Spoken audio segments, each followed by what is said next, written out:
इस लेक्चर में हम देखेंगे why CP is greater than CV, यानी स्थिर दाब पर गैस की विशिष्ट ऊष्मा ग्रेटर होती है, ज्यादा होती है स्थिर आयतन पर गैस की विशिष्ट ऊष्मा, यानी specific heat at constant pressure is greater then specific heat at constant volume. CP का मान सीवी से अधिक क्यों होता है, तो इसका रीजन आइए समझते हैं। सबसे पहले सीवी को देखते हैं, यानी किसी भी गैस को स्थिर आयतन पर दी गई ऊष्मा, heat given to any gas at constant volume, स्थिर आयतन पर किसी गैस को दी गई ऊष्मा वो इस तरह से खर्च होती है। Increase in temperature of gas और increase in internal energy of gas, यानी गैस की आंतरिक ऊर्जा या गैस के तापमान में वृद्धि करने में व्यय होती है। इसका मतलब स्थिर आयतन पर किसी भी गैस को दी गई ऊष्मा का कुल भाग गैस की आंतरिक ऊर्जा में वृद्धि करने में व्यय हो जाता है, यानी इस तरह से गैस का तापमान ही ओवरऑल बढ़ता है, इंक्रीज इन टेम्परेचर। तो हमारी सीवी यानी specific heat at constant volume ये डिसाइड होती है, जबकि सीपी किसी गैस को स्थिर दाब पर दी गई ऊष्मा से डिसाइड होती है हमारी सीपी। तो specific heat at constant pressure, इसको देखेंगे, heat given to any gas at constant pressure, यानी स्थिर दाब पर किसी गैस को दी गई ऊष्मा वो दो तरीके से व्यय होती है। ऊष्मा का कुछ भाग इंक्रीज इन इट्स टेम्परेचर और इंटरनल एनर्जी, यानी ऊष्मा का पहला भाग गैस का तापमान बढ़ाएगा या उसकी आंतरिक ऊर्जा में वृद्धि करने में काम आता है।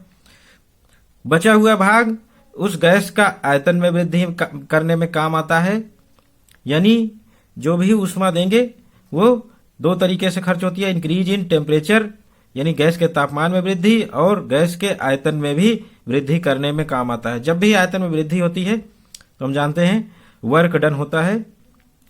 तो गैस बाह्य वातावरण के विरुद्ध या बाह्य दाब के विरुद्ध काम करती है।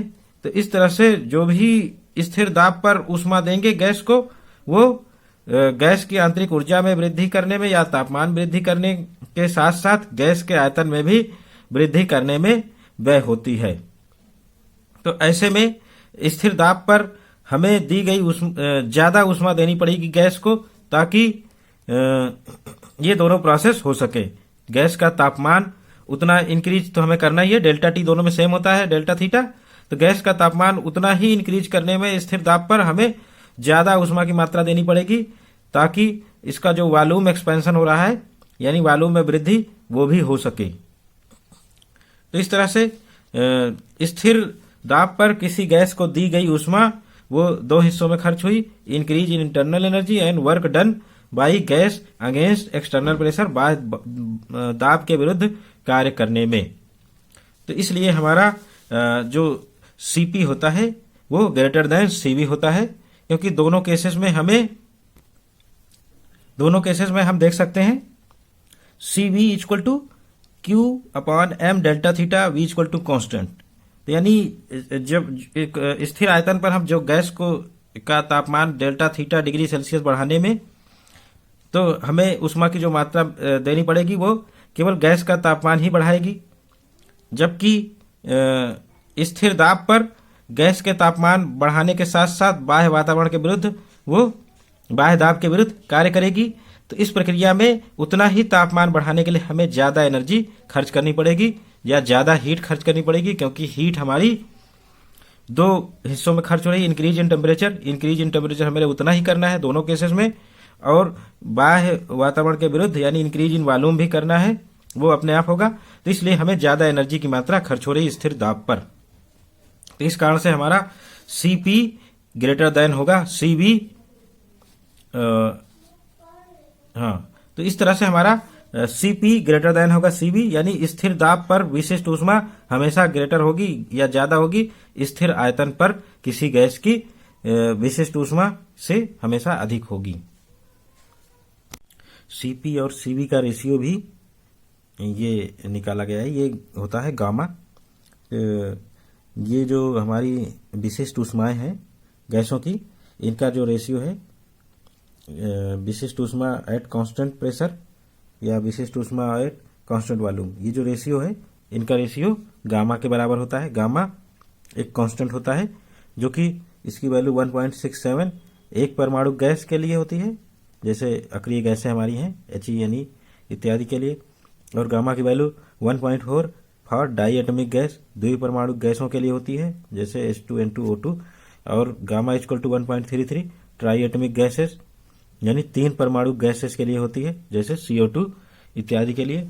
और जो हमारी विशिष्ट ऊष्माएं हैं Cp और Cv, इनका जो डिफरेंस है Cp माइनस Cv, ये डिफरेंस R के बराबर होता है, गैस नियतांक जिसको गैस कांस्टेंट कहते हैं। और ये फार्मूला मेयर्स फार्मूला कहलाता है, मेयर का फार्मूला, और ये तभी वैलिड है जब Cp, Cv और R तीनों एक ही यूनिट में लिए जाएं। यानी अगर जूल पर मोल लिया जा रहा है तो हम तीनों को जूल पर मोल लेंगे। गैस नियतांक की वैल्यू होती है 8.31 जूल पर मोल पर डिग्री केल्विन, या इसको कैलोरी में बदलेंगे 2 कैलोरी पर मोल पर डिग्री केल्विन। ये नियरली होती है, 2 से थोड़ा सा लेस होती है तो 2 ही ले लेते हैं हम लोग। तो इस तरह से ये गैस कांस्टेंट हो गया। तो मेयर्स फार्मूले में गैस कांस्टेंट और Cp, Cv सब एक ही यूनिट में होने चाहिए। अगर हम जूल में ले रहे हैं तीनों जूल में होने चाहिए, अगर कैलोरी में ले रहे हैं तीनों कैलोरी में होने चाहिए, और किलो कैलोरी में ले रहे हैं तो तीनों किलो कैलोरी में लेने पड़ेंगे हमें, तभी जाके हमारा फार्मूला वैलिड रहेगा। तो ये Cp और Cv में हमारा रिलेशन हो गया। Cp Cv का रेशियो गामा होता है और जिसकी ये सारी वैल्यूज होती हैं, और इनका डिफरेंस मेयर फार्मूले द्वारा डिसाइड होता है, और वो गैस कांस्टेंट R के बराबर होता है।